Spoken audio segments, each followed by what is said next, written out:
The motion picture you're about to see is the performance research on saddles. It seems incredible how little riders or saddle makers know about the facts that make a saddle rideable. Here are the facts as only motion pictures could produce them. First, let us analyze bareback rodeo contesting. Hanging on to his rigging with one hand, the contestant not only has to stay on top of the world's roughest horses, he has to move his legs in a spurring motion with every jump.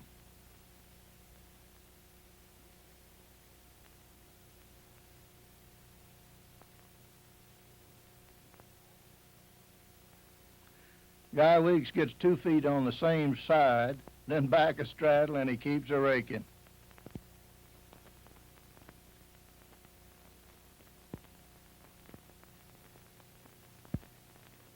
The bareback rigging is placed well forward on top of the horse's withers. Rider has to scoot up under his handhold, which would make him sit around the horn if he were riding a saddle.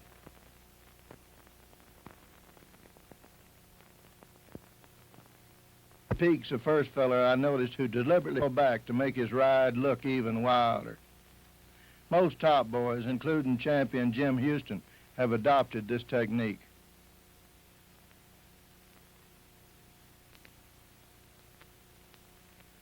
Here's the great Jim Shoulders, 7 times world champion bull rider, a rodeo producer and rodeo school owner of Henrietta, Oklahoma. Laying back, even as champion Paul Mayo does here, he's still riding around the horse's withers, over the horse's front legs.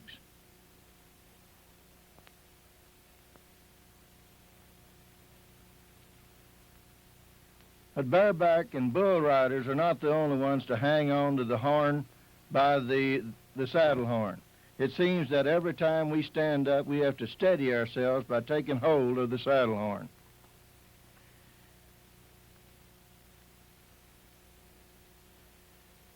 Even on straightaway runs, like hazing for a dogger, the rider, when standing, hangs on to the saddle horn. The rider on the gray horse, Aubrey Rankin, was killed when a steer cut across in front. As we show in this films, horses can run faster when the rider is off his seat, closer to the horse's withers and his front legs. This is Gary Foreman, age 12, on Aka, Reserve National, working Arabian champion in 1961. Note the changes of leads. And bareback, and even without a bridle. How about that? Gary is up against and around the withers with his legs. The rider's legs fit into an indentation where the horse's shoulders connect to his rib cage, right over where his front legs and elbows are. Slip out of this rider's groove on the horse's barrel causes loss of security, and you have to grab a handful of mane to stay on. Get too far forward, and his withers hurt you in the crotch. Bareback rodeo contestants hang on over the rider's groove. The rider's legs hang naturally at the horse's elbows. Next is riding for speed. Here's a 14-ounce race saddle. Note that the stirrups are hung in front of the girt. The stirrups are hung in front of the girt, not behind it like on stock saddles.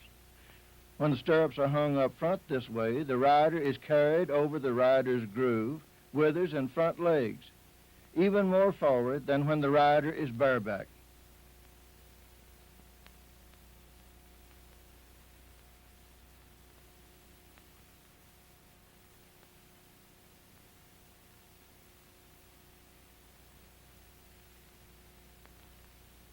The pony boy rides sitting, but the race rider stands. There's a lot of difference in where the weight is being carried on the horse's back.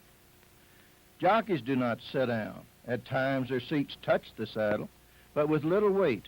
They hunker down to break the wind resistance. Weight is on their stirrups and knees, which puts them still farther forward over the horse's forequarters in front of the girth. Jockeys used to sit down and ride with long stirrups until around 1885. Our American jockey, Todd Sloan, is mostly credited for shortening his stirrups, standing hunkered over the horse like they laughed at Sloan. But he won so many races that other riders had to change to Sloan's style to get back in the competition. Todd Sloan proved that horses could carry weight on and in front of the girth easier and run faster with the rider's weight off his seat. Thus far, no one in the world has come up with a way to get more speed than by hovering over the horse's withers, over the rider's groove. And of course, that includes roping, cutting, and other forms of riding too. Now let's analyze jumping saddles.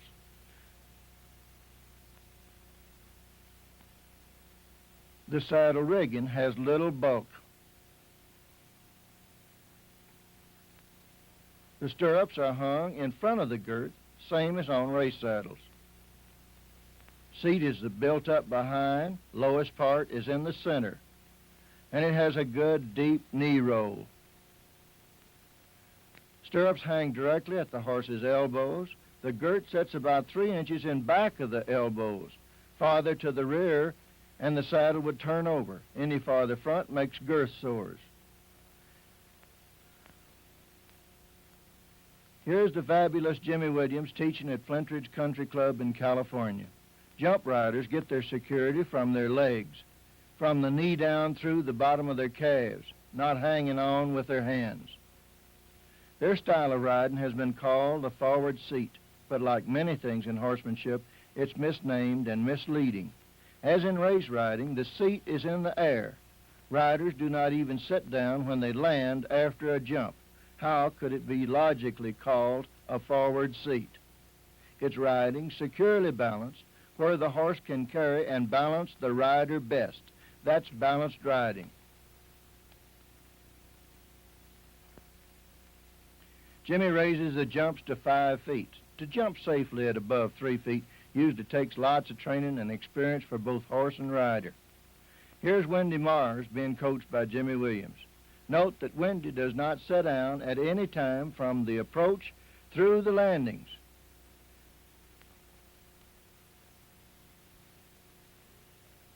Wendy's sister Mary is on our U.S. equestrian team and is married to another outstanding team member, Mr. Frank Chapeau.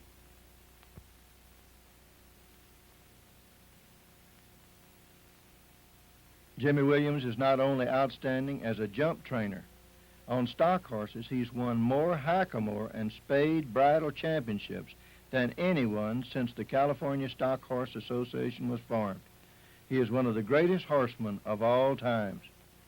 Like race and jump saddles, the polo saddle also has the stirrups in front of the girth, without bulk under the rider's knees. When the rider stands, he's also carried over the rider's groove, above the horse's elbows. Incredibly, even many high-go polo players are not very good at riding and handling, but most of them are mounted on those exceptional and wonderful horses that play well in spite of contradictory riding and handling. Full reins and a whip in one hand and a war club in the other. The main thing is to get in the game. And what a game. I played for 20 years, and to me, it's still the greatest of the horse games.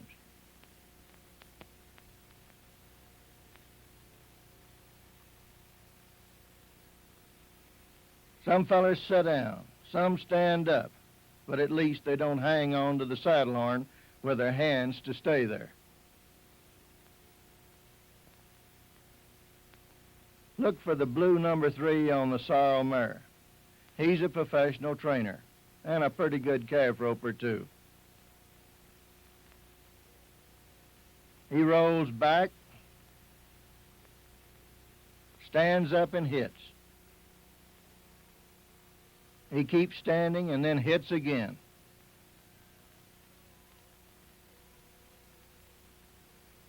Then he gets bumped hard. He don't have to grab the saddle horn like we have to do on our counterfeit riding stock saddles.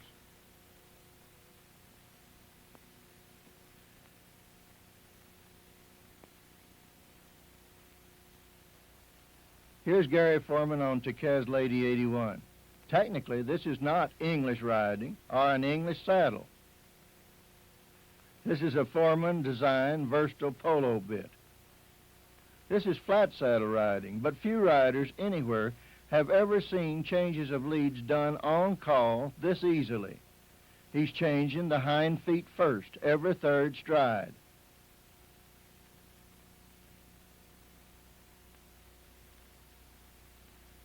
One, two, three. 1, 2, 3. Notice that the hind feet are changing first.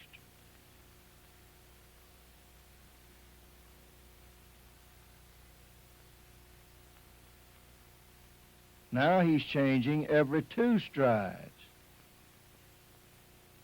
1, 2, 1, 2, 1, 2. How about that? This in regular motion shows the timing and rhythm it takes.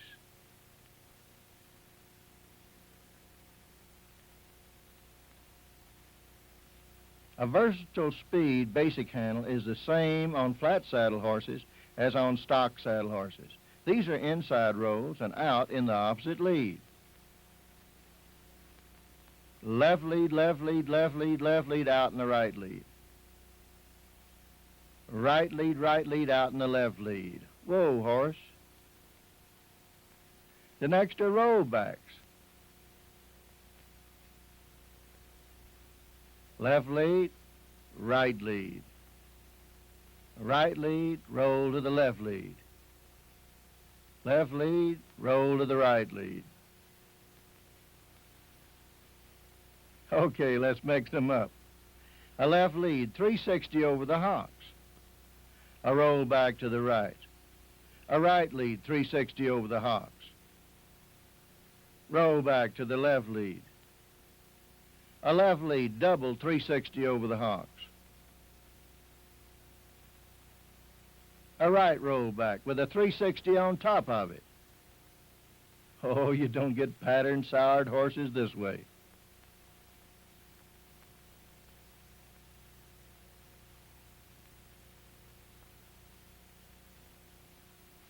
Even the galloping spins are done in rhythm and leads. In performance research, we can find no differences, basically, between riding a flat saddle or a stock saddle. Oh, there's the ham of the Foreman family. Now let's check the riding qualities of a rodeo cowboy's bronc riding contest saddle.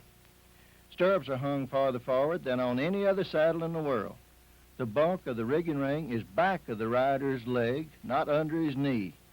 The fender leather is even cut out in front to get it closer to the swell.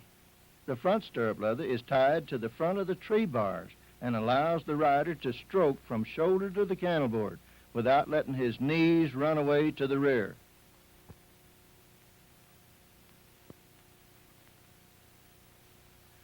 Contestants place the saddle way up on top of the horse's withers.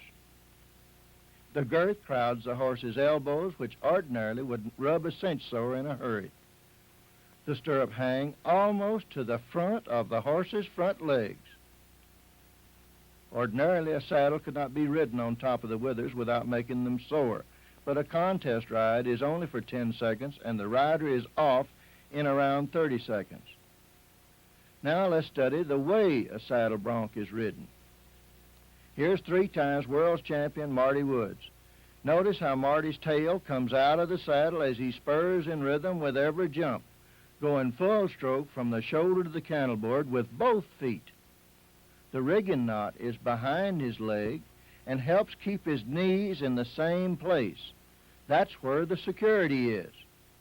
Marty is an ex-jump rider turned saddle bronc rider.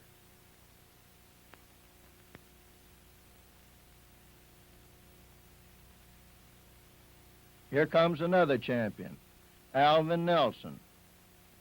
The same balanced rhythm, tail out of the saddle with each stroke.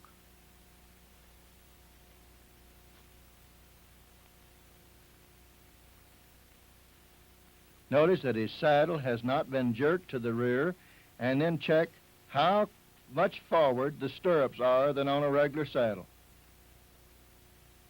Here's the fabulous Casey Tibbs. Look at his style. Beautiful balance and rhythm. This is balanced riding as no one has done before on broncs. 7-time saddle bronc champion, bareback champion one year, and all-around champion of the world one year.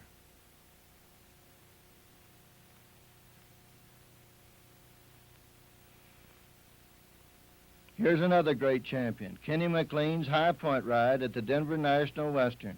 Look at him go to the cantle with both feet and throw his buck rein with each jump. That's beautiful rhythm. Contrary to general belief, the contest rider does not stay sitting in the saddle. He rides basically like a jump rider.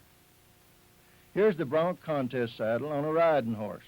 It has to be moved back off of the withers.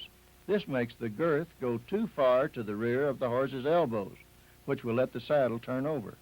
However, the stirrups are now under the rider's groove at the horse's elbow, this same place as race, polo, and jump stirrups.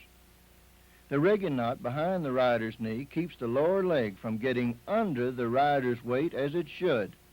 Her feet are too far forward, and it'll make her ride on her seat too heavily.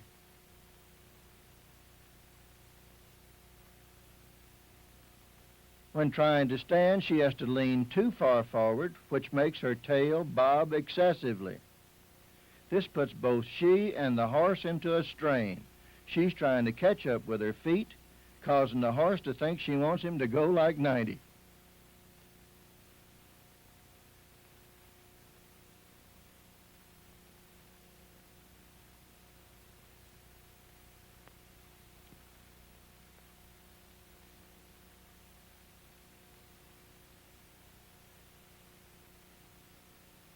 She rolls back here and then does another roll back.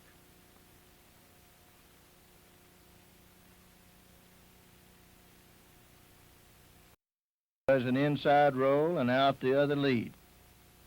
And another one. And then she gets a real good balanced stop. In the rider's groove with stirrups hung up front, she can stand with security during a stop.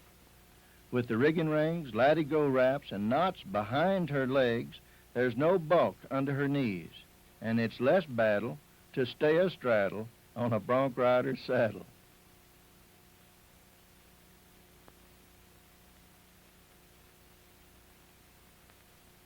Next, let's analyze stock saddles.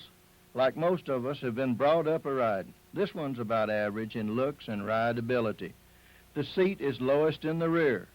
Front is built up, which hurts you in the crotch, adds about 5 pounds to your saddle weight, and the stirrups are hung back of a bulky D-rigging. The girth is in the right place behind the horse's elbows, but the stirrups are hung in back of the girth. Look at all the bulk, pads, buckles, and leather thicknesses under the rider's legs. Right where the knee down through the calf needs to be next to the horse's side for security. That's where the rideability is. Let's check the bulk under the rider's leg in leather thickness of, say, 1/8 of an inch each. The bulky D-rigging on top of the skirts plus latigo tie and 2 wraps makes about 2 inches. The saddle pads and blanket, 2 more inches. Couple more inches in stiff, unmovable fenders and leathers. That makes 3 to 5 inches more than the half-inch bulk under the contest bronc rider's knees. The more latigo wraps makes more bulk. Compared to the Association saddle's bulk, you have the equivalent of more than an extra 2x4 stuck under each leg. Here's a saddle with the rigging built into the skirts. It eliminates some bulk, but the rigging is too low, causes weaknesses and complications. The stirrups are also hung behind the girth, to the rear of the rider's groove. The low rigging and latigo wraps set right under the rider's knee where it hurts, and the bone cannot absorb any of the bulk. When trying to stand, the rider loses security because his stirrups get too far back and run away from him. Let's analyze hanging the stirrups out of the seat this way, behind the girth. You pull them to the rear and they go way back into the horse's flanks. That alone can get you bucked off. When you try to stand, your feet fly back out from under your weight. and you either fall forward on your face or have to grab the saddle horn to get some security. To stand up and have any security, especially to pull on a horse's head when he's running, is just about impossible because you fall forward or you have to sit down and rear back. Now let's analyze our riding style, especially with a little speed, on stirrups that run away to the rear. The girl's feet get all the way back into the horse's flanks. She rides loosely. Her feet and legs flop. Looks like a loose pack on a pack horse. Seems to have no knee contact or leg grip to give her security. Here's another saddle with the stirrups hung too far to the rear. Where's his security while running? Every time he turns, he has to grab the saddle horn.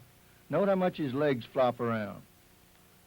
Yep, on saddles with counterfeit riding qualities, there's too much bulk under the rider's knees, and combined with run-backward stirrups, it leaves him needing a handhold for sure.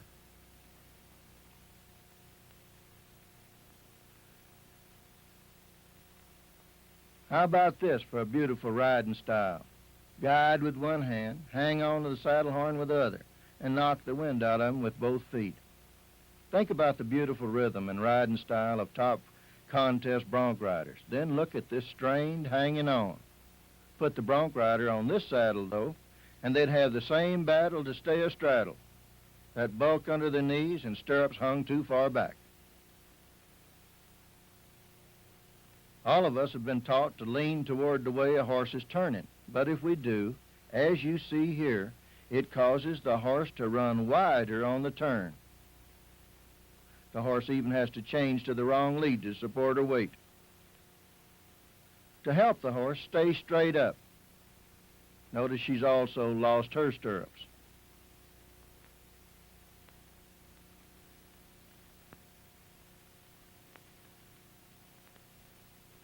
This little girl keeps losing her stirrups too.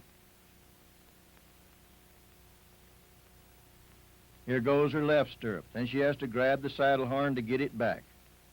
On the third barrel, she jerks both feet out of her stirrups, and note where her legs go, up into the rider's groove in front of her stirrups.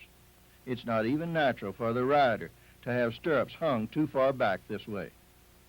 Our Western speed riding, with all its flopping around, losing stirrups, hanging on the horn, is not even basically the same as race, polo, jump, and contest bronc riding. Our stock saddles just have too many counterfeit riding qualities. Even hanging on the saddle horn does not offer enough security. Whoa, horse! It's sure a battle to stay astraddle on a counterfeit riding saddle. Here's Marty Wood, 3 times world champion bronc rider. Hanging his stirrups way up front this way is ordinarily unusable, rough, and homemade. When used as a regular stock saddle, a rodeo bronc rider's saddle hurts horses' backs, has many defects and faults. Let's take out these faults, smooth it up to make it work right by redesigning the methods for hanging stirrups and rigging, and build us a regular stock saddle with common sense riding qualities.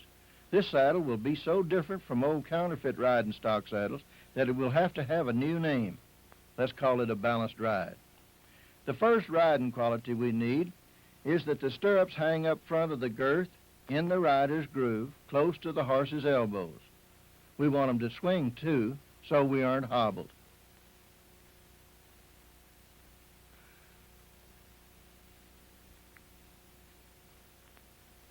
To make the saddle stay on the horse's back for regular usage, the rigging must be moved forward and set way up high, where more bulk can be absorbed by the rider's leg muscles, not under his knee bone.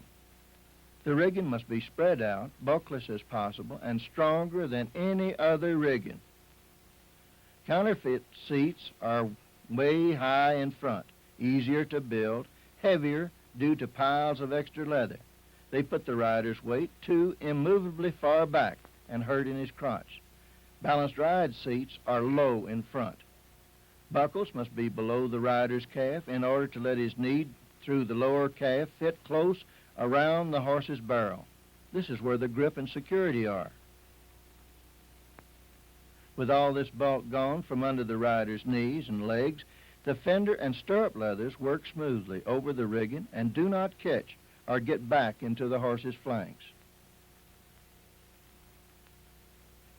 Nor do they run away to the rear and dump the rider on her face. The stirrups are never stiff and hobbled. Use them from the shoulder all the way back to the cantle board. If you want to stand, you can acquire more security here than you've ever felt before.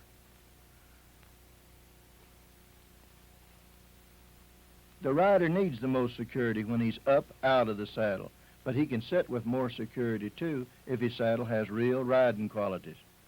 Nearly all of my life I've worked with horses or on cow ranches in Arizona, New Mexico, Colorado, and Texas. Wish it were possible to have more motion pictures of my adventures, especially some of the cow work. But being a poor feller, I could never afford movie cameras and film, and of course I was always one of the peons who did the work. These films were made on the Richard King and Company ranch in South Texas. On most ranches, things are still mighty rough on cattle, horses, and humans. This ranch ran over 20,000 Santa Gertrudis cattle. Guess this is where we get the word cowpuncher. Mr. Robert Clayburgh of the fabulous King Ranch of Kingsville originated and developed the Santa Gertrudis breed. Under the right circumstances, they can sure give a cowboy lots of thrills and are a real pleasure to work. That's my boss, Mr. Richard King III, in his vest. His cow brand was the HK Connected. He carried 30 Mexican cowboys and 3 of us Anglos the year around. This is a 5-way cut and shoot. Here are the horse-working peons. Alejandro Solis, following yours truly. Compare the ease and security of feed riding with the strained, hanging on, flopping around and stirrups of the barrel racers. Riding qualities of saddles makes the difference. Alejandro and I are astraddle of the first balanced ride saddles. These pictures were taken back in 1948.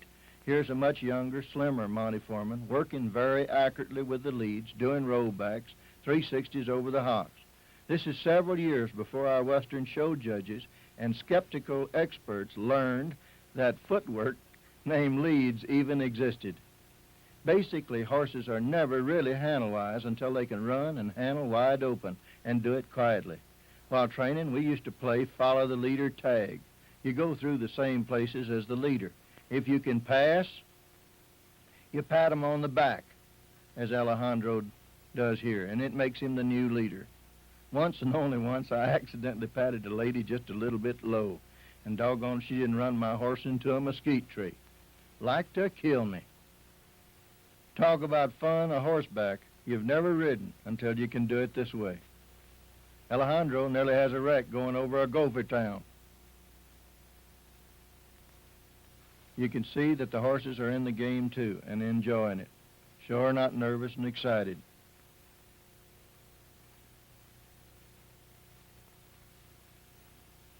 Sometimes we get confused as to who it was. The lady riding with us is Doreen Norton of California and Canada. She came down to visit, brought a movie camera and lots of film.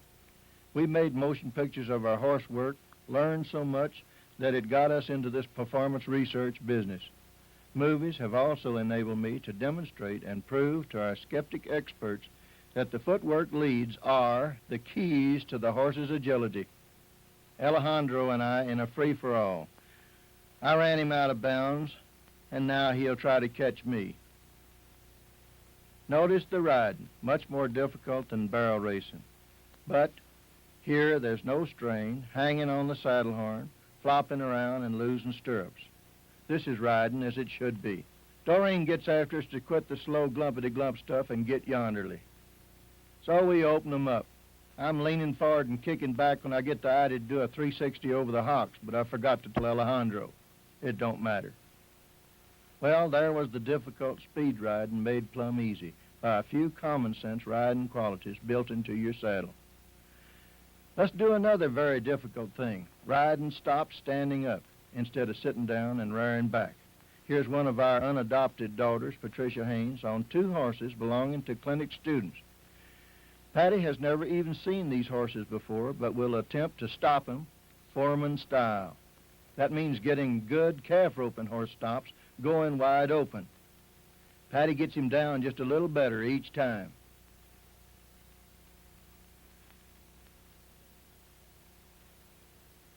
She meets the stop impact by standing up with lots of grip and security.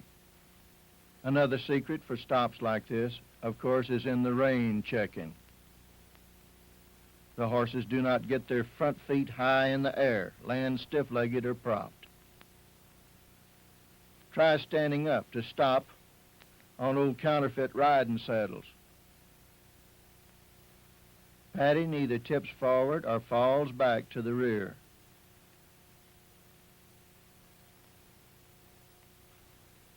Calf roping horse stop on a reining horse. How about that?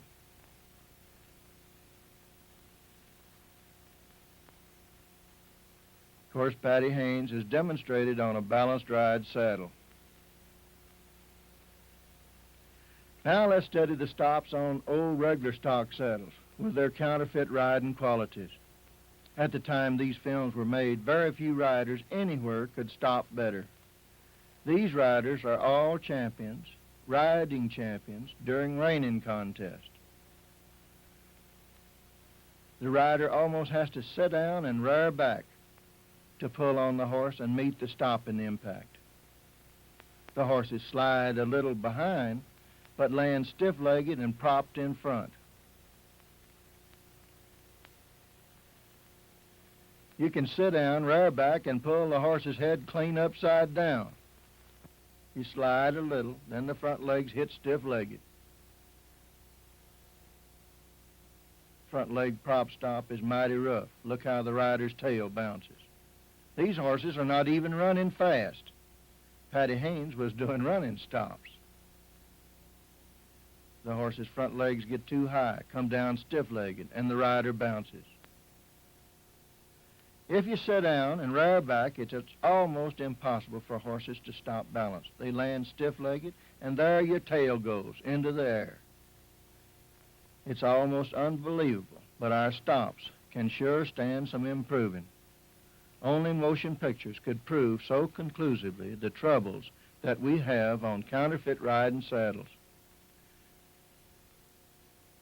When he was only 18 years old, Gary Foreman won the Pinto National Working Championship on 2 horses. He's leading High Point Halter and all-around working champion, Wade's Polka War Leo, and riding the National Senior Reining Champion, Warrior's Dream. The Foreman-style stops helped in winning his championships. Notice Gary's riding and the way the horse stops. These movies are slightly in semi-slow motion. So if you want these good calf roping horse stops, you must be able to stand in your stirrups with lots of grip and security. It's unfortunate that we had to show that stops could be improved, but nobody would believe it unless we used champions in contests. Most of these champions filmed are now honorary Riders Association members, and some are directors. These motion pictures have helped them to greatly improve. The things that have been done on old counterfeit riding saddles is amazing. Think what is going to be done on saddles with rideability. A word of warning, my first balanced ride saddle was expensive, $15,000. It took 10 years to get rid of a bunch of faults and defects that were new to our saddle makers. To build balanced rides, instead of being obstinate, stubborn, hard-headed, chronically habitual, traditional, and predatory like the majority, our saddle makers has to be absolutely open-minded, an inventor, engineer, scientist, and almost a genius, with the patience of Job. For your protection, Balanced Ride is a U.S. registered trademark, and only saddles advertised and stamped with the Balanced Ride trademark are your guarantee. We hope you've enjoyed this riding by reasoning and can bring you more facts that you can see, feel, use, analyze, and enjoy. This is Monty Foreman saying, for the Riders Association, adios, amigos.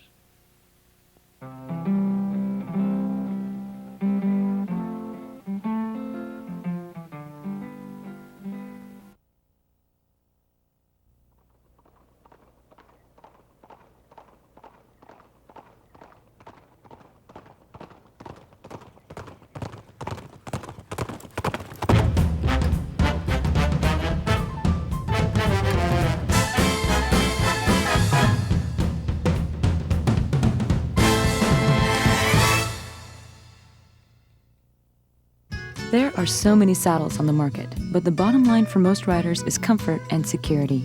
They want the same for their horses. We visited a saddle maker that feels the same way. For years, I said a wooden saddle tree only fits a wooden horse. And the theory is that we're trying, and I did years ago, trying to fit a wooden object that stayed in one particular shape to an animal that is going to be in a dynamic motion and move. And what was brought up to my attention with some veterinarians are saying, well, we have these three machines, the thermography and the ultrasound, the computerized pad. Why don't we see how well this is working with you? Some of the results when we first started out with this was not something I wanted to see. But because I wanted, and I loved my horse, I wanted to do something better. I knew that if I could make those three machines happy, it was definitely going to work for the horse. Okay, what we have here is a traditional wooden rawhide bound saddle tree. And we're going to pretend that it's a horse that the saddle tree basically doesn't fit. And we'll get him out of the way. What happens is that because it's bridging and only touching in the front and the back, you can see as I get up here with my body weight that it doesn't change shape. And even if I used a particular pad or gel or whatever, it would still bridge on these four places. And that's when we come into the theory of the Boss Spring Flex Airflow Saddle Tree. The whole inside of the saddle tree is full of air. With the new Airflow tree, it's on the same existing horse. We still have 1.5 inches of gap underneath. Now as we put our body weight in it, it ends up bending and going down and trying to support the shape. And it not only gives long ways, but it also will give lengthways. If I can grab it and pull hard enough, which I'm pretty strong, you can see that the tree would also give in the bar. That he's constantly changing shape through his back and through his shoulders. So we need something that changes as he changes, not something that fit him when he was standing still in the static form. What we've done now, because we have the flexible tree, I had to put one more system on it to help out the user of the saddle and help out the horse. So what we end up doing is sewing the hook of Velcro in the bottom of the skirt to take the place of the sheepskin. And then we designed a pad that we call a sponge comfort bar, and it has then the carpet put on the top. And because of that, we can peel and stick these different thicknesses of pads to fit different designs of backs of horses. With this new system, we do not need the saddle blanket and the traditional pads that we always used on the back. It's already built into the saddle. They custom peel and stick. You can custom sand them. It's endless on what we can do. And because of that, you don't have a slippage of a saddle and a blanket that's always moving. With the new pad system, we have eliminated probably 85 to 90% of our back problems and been very happy with the product. In my versatile balanced rhythm saddles, I wanted to get that rider at least 7 inches farther forward. What we've done in this seat is we've made the front half low and the back half high, which if you rolled a marble would roll forward and stay in what we call the center of gravity or the riding circle. If you got a teeter-totter and you put a sawhorse in the middle and you made it go back and forth, as long as you were sitting directly over the sawhorse and we put the teeter-totter on a machine that would go 50 miles per hour, 100 miles per hour, as long as you were sitting at the sawhorse, you don't care what the front and the back are doing. But as soon as we stop the machine and start to move you back from that position or forward, and this teeter-totter starts going, then you've got to do a lot of work to try to stay there. And what we're doing on the horse, like the jumper and the polo and the saddle bronc riders and the jockey, they're riding at the center of that sawhorse so that the front and back are doing all different types of things, but they float. They ride the horse, not the seat. We've taken the stirrup and V'd it like a saddle bronc saddle, and this V effect makes this stirrup lock in position. Once he split them into a V, he had more security than any other rider in the world. The next thing we've done is take away all the bulk that's underneath the leg with a big D-ring, about 3 wraps, 2 big old pads. It's equivalent of 2 2x4s stuck under each knee. What we're trying to do is get this so that the rider is close up against the horse with nothing underneath his knee, and so that the contact that he has between the stirrup leather and his leg against the horse is tremendous. She's left lead, and out of left lead. This is 60 days on this young horse, and you'll notice the horse is very quiet. It's hard for people to see that we take horses in 30 days, 60 days and do something that somebody says that it's impossible to do that.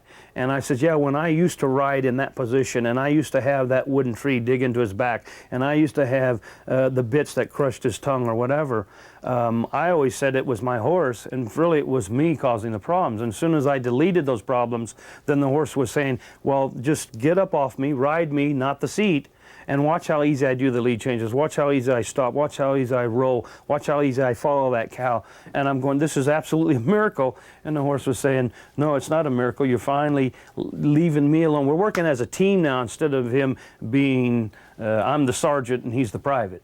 Today we use the old world's craftsmanship, but most of my saddles done all by hand. Sometimes we do use a machine on different parts, but most of it's done by hand. Most of the saddle builders today take these little rollers that have a dot punch, and they will roll that right along that scribe, and you'll see that it just makes little teeny holes, but we use pricking irons, and this is the craftsmanship that is being lost today.